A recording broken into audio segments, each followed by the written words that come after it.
What is the difference between the divine and the Divine Mother? And what is the relationship between them? So, in the Hindu tradition, in the spiritual tradition here, we don't divide the divine in terms of presence. We tend to describe the divine based on either different actions or simply different reflections. So, the main descriptions are what we call the Trinity of the Divine. Brahma, who creates, Vishnu, who sustains, and Shiva, who dissolves. Sometimes we say destroys, but it's not destroys with that malicious, negative connotation so much as destruction that makes room for new birth. And so that Trinity is actually a cycle. We get creation, we get sustenance, and then we get dissolution that makes room, that creates space for new birth.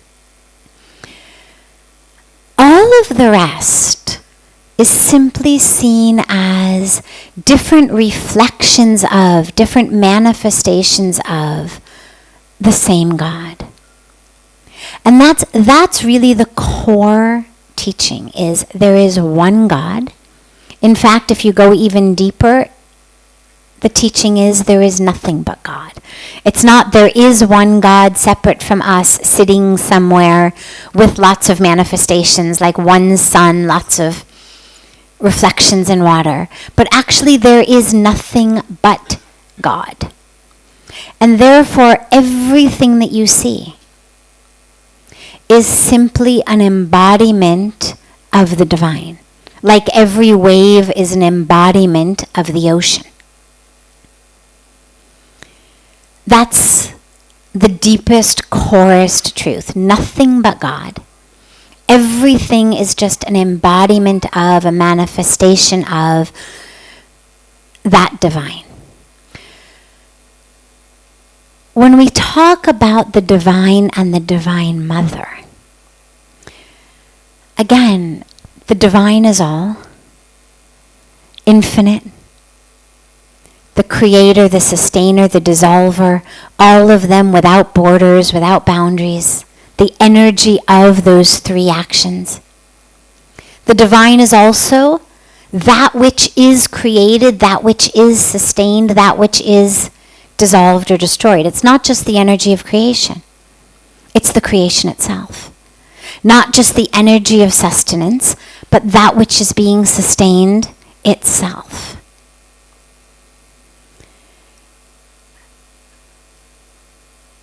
The mother is typically the one, when we think of the mother, who creates, right? I mean, life comes out of a mother's womb. Yes, the father is important. Without the father, you don't get creation. But nonetheless, we think of mothers as the womb of creation. The mother gives birth. The mother tends to be the one who sustains. The mother suckles the child, feeds the child, cares for the child. Again, the fathers do as well. This is just stereotypical, but father doesn't suckle, mother suckles.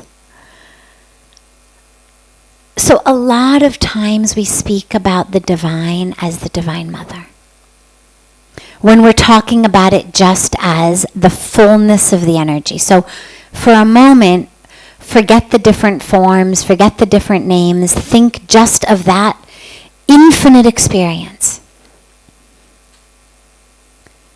Well, in many ways, it's the energy of the mother. that which creates, that which sustains. But also, when we talk about reflections of, manifestations of, embodiments of, and we talk about Brahma and Vishnu and Shiva, well, we also have very specific embodiments of the divine in the feminine form. Each of whom could be referred to as the Divine Mother, the Goddess. Whether we say Mahalakshmi, whether we say Mahasaraswati, whether we say Ma Durga, Kali Ma, different names, different energies, but they're all the Divine Mother. So there really is no distinction. It's just different ways of describing that same energy. So on the most basic and divided level, the relationship between them, when we talk about how our male manifestations of the divine always have a female counterpart.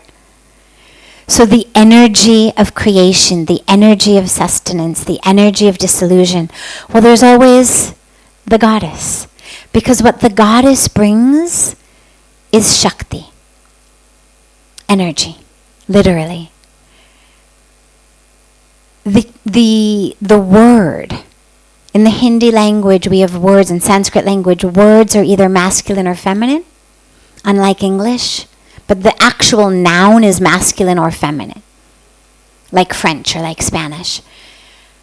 The term for that creative energy, Shakti, is feminine.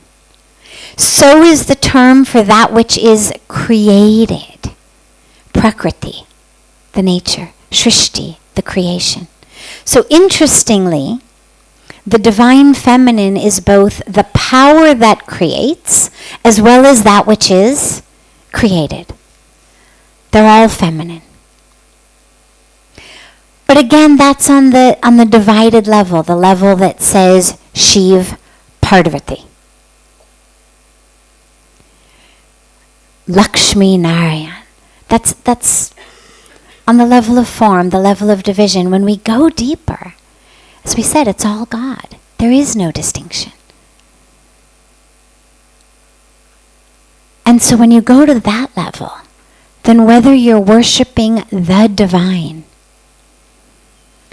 with the name of Krishna or Ram or Shiva or Vishnu or Durga or Lakshmi or Saraswati, or it doesn't matter, or just the Mother Goddess, it doesn't matter, because the energy is masculine and feminine. It's everything.